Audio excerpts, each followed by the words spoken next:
Hey everyone, I just wanted to do an update video on power supplies. A lot of people have been asking me of late what I recommend and what do I actually use.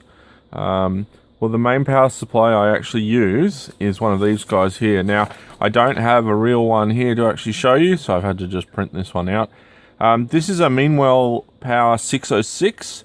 So as you can see here, it's MWP, Meanwell Power 606.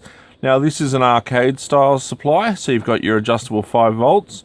Now it's got plus 5, plus 12 and minus 5, so it's got the 3 you need. The only one this doesn't have is minus 3.3 for your Naomi setups, etc, etc. Unfortunately, these are out of production, so they're getting a little bit harder to find, but you can still get them. I use these guys on my test bench here, which is this bench that I do all my videos from. And I've never had any problems with them. They've always been good. Yeah, so I just wanted to talk about him. If you really want to get one, it's probably worth paying a little bit more to get one. Because they're made by Meanwell and they're a much better design and they work really, really well. I've never had any problems with them. I used quite a few of these when I was working at the arcade. I probably had 50 or so, maybe a little bit more than 50 units out on the actual arcade floor in machines, being run from, Thursday, Friday, Saturday and Sunday. So they definitely got their work done for them and they were fine. The cool thing is these are dual voltage. So if you're in Australia, these will do 240. And if you're in America or any of the other countries that aren't 240, like 100 or 110, they'll do that as well. So they are actually dual voltage. So you don't have to worry about that, which is a great thing. Now, the next power supply I've talked about a lot. A lot of people talk about this guy. It's probably the best power supply you could probably get.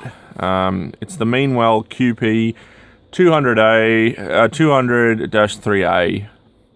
So that's that guy here. Now, the good thing about him is he does plus 5, plus 12, minus 5, and plus 3.3. And that's where the advantage of this guy comes in. If you have a look, let's see if I can get it there. It says just over here like how much actual amps it actually gives you out. But you can see there it lists what voltages and how many amps they do out. Now, the cool thing is if you want an arcade cab, maybe one that you use for Naomi, either a dedicated Naomi or maybe one you swap in and out, this power supply will do everything. Any arcade board, you'll be able to power off this guy here. So yeah, unfortunately these are out of production now. You can still get them. I haven't bought any lately because I'm obviously not working at the arcade anymore. So I don't need to buy a lot of them, which I used to. Most of these I ran in high-end cabs. So the Naomi's, what else did I run? Was it Virtual Fighter? One of the big Sega, it was a big Sega 3D polygon, might have been Virtual Fighter 2. One of those Sega ones I had to have 3.34, so I used it in that as well. And these work really, really well. They're built like an absolute tank. They've got fan cooling, which is always handy. I don't actually know if I actually ever saw the fan turn on because they're temperature controlled fans. It doesn't run all the time. It just runs when it's warm. And when you've got a rating of 15 amps at 5 volts, you can pull a lot out. The max I ever did with one of these, I think, was around 10 amps at 5 volts, which is quite a lot of current. I think that was one of those. It was one of the Virtual Fighter 2, Virtual Fighter 3. I think I ended up pulling that out. It was a lot, but it worked perfectly. It worked well. The other cool thing about this is that the plus 5 and the plus 3.3 are both adjustable. So you've got your two little, pots in there. Your variable resistors in there. So you put your screwdriver in there and you can adjust the two. And it has the little diagram there saying, which one is adjust, etc. So you can do that. The only tricky thing with these guys is that the screw terminals are a little bit smaller than what your normal terminals are, like on this guy.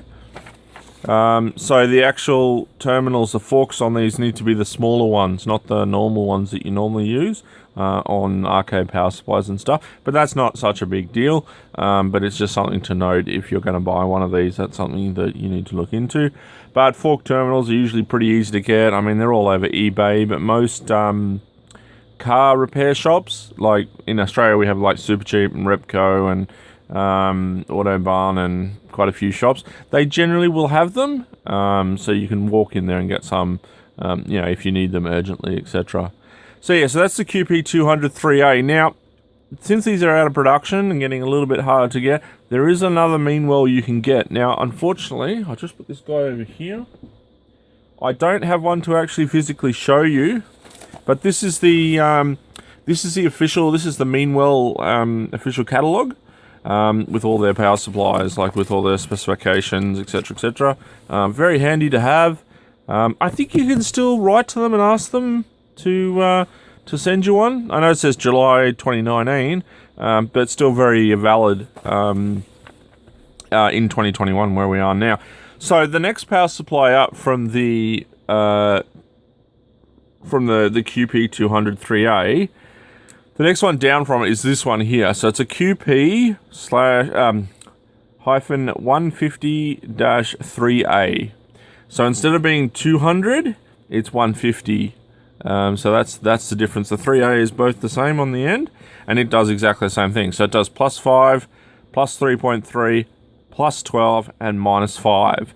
So you've got 15 amps max at 5, 15 amps max at 3.3, 5 amps at 12, and 1 amp at -5. So that's going to power everything as well. That'll power your Naomi's, etc., etc. So if you can't get the 200 3A, you should be able to get the 150 3A as well. Now, if anybody gets stuck, can't get either of those, send me a message and I'll have a look through the catalogue and see if I can find something else or another brand. But I definitely do like the Meanwell power supplies. They're built really well. They work. Yeah, I've never had any problems with them at all. The power supplies that I'll be using for my consoleized PGM project, which is quite new. If you haven't watched the video on that, go and have a check out of prototype number 1, which was a video I did very recently and was very excited about. Just as an update, prototype 2 is actually being built as we speak. So I'm hoping to get that back in the next week or two and show that off and show where I'm going with that. But for power supplies, guys, they're the ones to have. You don't have to muck around. You just have one power supply. It will supply everything you can possibly want to run in your arcade cab, and that's the biggest advantage of it.